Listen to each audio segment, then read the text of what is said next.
இந்த அவார்டை கொடுத்தது யார் தெரியுமா? ஏன் புருஷன் தானே.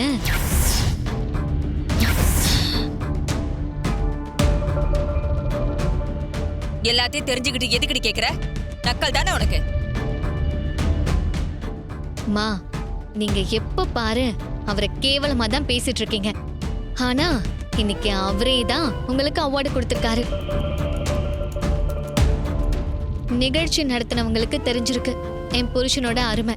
உங்களுக்கு தான் தெரியல. ஏய், அவார்டு கொடுத்ததுனால உன் புருஷன் ஒன்னும் பெரிய ஆளுன்னு நினைக்காத. அவன் தான் கொடுக்க போறான்னு தெரிஞ்சிருந்தா நான் ஃபங்க்ஷனுக்கே போயிருந்திருக்க மாட்டேன்.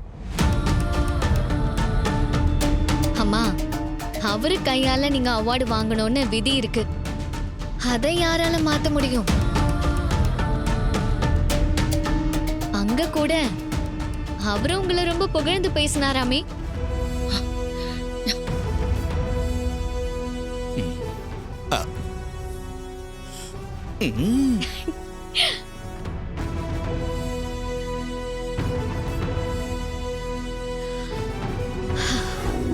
ரேவதி, உங்க அம்மா பேசுறது தப்புதான். அதுக்காக எத்தனை நாளைக்கு இப்படி சோறு தண்ணி இல்லாம வாசல்லையே உட்காந்துருக்க போற? அப்பா சொல்றதை கேளுப்பா. தயவு செஞ்சு வீட்டுக்குள்ள வா. முடியாதுப்பா.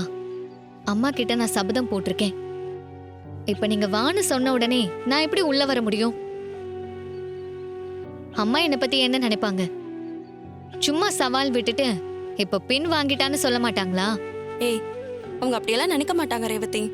அப்படியே அவங்க ஏதாவது சொன்னாலும் நாங்க சமாதானப்படுத்திக்கிறோம். நீ முதல்ல உள்ள வா.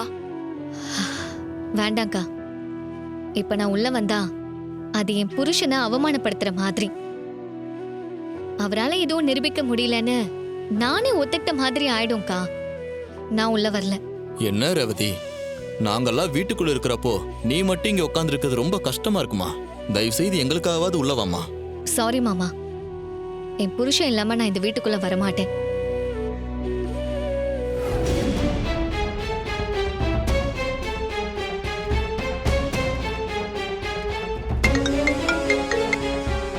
சொல்லு சந்திரா. என்னங்க, இன்னைக்கு வீட்ல என்ன நடந்துச்சு தெரியுமா? ஏன், என்ன நடந்துச்சு?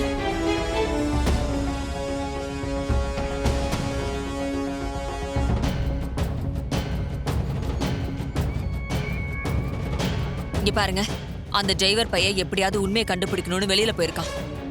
அந்த சண்முக பாண்டியால எந்த பிரச்சனையும் வந்துடாதுல்ல? இந்த பார் சந்திரா, அவன் இப்ப கோமாவுல இருக்கான். அவன் திடீர்னு எல்லாம் எழுந்திருச்சு வரப்போறதில்ல. டாக்டர் கிட்ட நல்லா விசாரிச்சுட்டேன். அவன் கோமாவுல இருந்து சுயநினைவுக்கு வர மினிமம் ஒரு 6 மாசமாவது ஆகும்னு சொல்லியிருக்காரு. 6 மாசம் வரைக்கும் நமக்கு எந்த பயமும் இல்லாம நிம்மதியா இருக்கலாம். அதோட இந்த விஷயம் அவனை தவிர வேற யாருக்குமே தெரியாது. அப்படியே அவன் கண் முழிச்சான்னு வை, அவன் யார்ட்டையும் எதுவும் சொல்ல போறது இல்ல. எதுக்கும் கவலைப்படாம தைரியமா இரு. அந்த டிரைவர் பையலால எதையுமே கண்டுபிடிக்க முடியாது. சரிங்க, உங்ககிட்ட பேசினதுக்கு அப்புறம் தாங்க கொஞ்சம் நிம்மதியாவே இருக்க. சரி, வச்சறேன். சரி.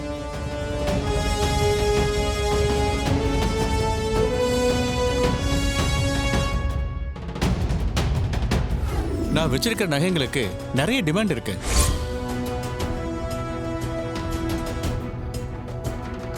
ஆமா சார், நகைங்களை வாங்க நீ நானும் நிறைய பேர் போட்டி போடுறாங்க. நீங்க வாங்குறேன்னு சொன்னதுனால தான் நான் யார்கிட்டயும் பேசாம இருக்கேன். நகைங்களை எப்போ வாங்கிக்க போறீங்க? சரிங்க சார், சீக்கிரம் வாங்கிக்கங்க.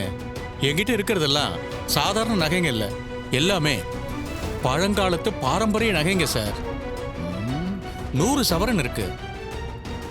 என் கஷ்டத்துக்காக நான் விற்கிறேன், இல்லைன்னா நான் விற்க மாட்டேன். நீங்க யார்கிட்டயும் சொல்லாதீங்க. டெய்லிங்க காதுங்காதும் வச்ச மாதிரி முடிச்சிடலாம்.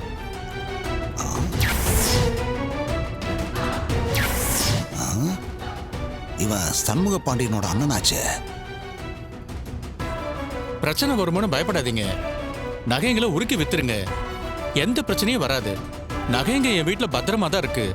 சீக்கிரம் வந்து வாங்கிக்கங்க. வச்சுட்டுங்களா?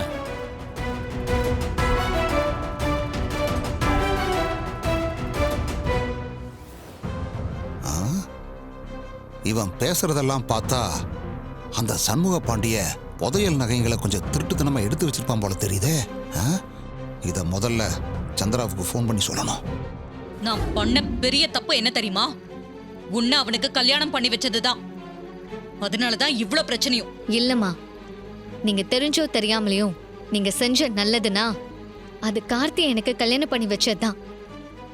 எனக்கு மட்டும் இல்ல, உங்களுக்கும் மருமகனா கிடைக்கிறதுக்கு நீங்க கொடுத்து வச்சிருக்கணும். அவரால நம்ம குடும்பத்துக்கு எவ்வளவு நல்லது நடந்திருக்குன்னு கொஞ்சம் நினைச்சு பாருங்க.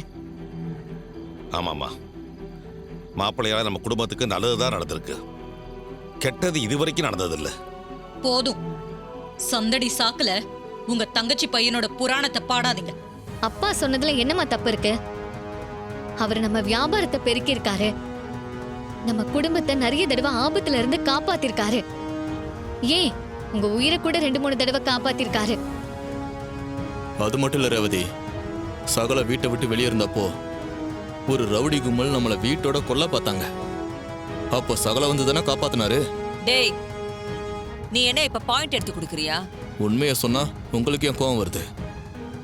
அன்னைக்கு சகல காப்பாத்தினது உங்களையும் சேர்த்துதான். அந்த நன்றியை மறந்துட்டு பேசாதீங்க. இத பாரு ரேவதி, நீ அவனை எவ்வளவு தூரம் நியாயப்படுத்தி பேசினாலும் அவன் செஞ்ச துரோகத்தை என்னால மறக்கவே முடியாது. அவனை இந்த வீட்டை விட்டு விரட்டினாதான் என்னால நிம்மதியாவே இருக்க முடியும். அது சாதாரண நகைங்க இல்ல, கோவில்ல கிடைச்ச புதையல் நகைங்க. அது எனக்கு தான் சொந்தம். ஒழுங்கா கொடுத்துட்டா உனக்கு எந்த பிரச்சனையும் இல்ல. அப்படி கொடுக்கலனா உன்னை காலி பண்ணிடுவேன். ஐயோ அம்மா, எங்களை ஒன்றும் பண்ணிடாதீங்கம்மா. நான் நகையை கொடுத்துட்றேன், கொஞ்ச நேரம் இருங்க, இந்த வரேன். பே.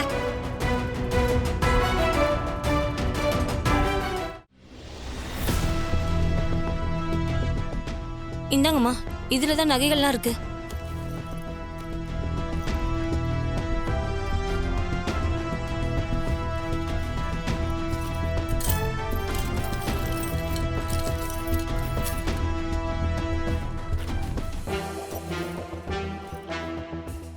இந்த கோயில் நகைங்க முழுக்க எனக்கு தான் சொந்தம்.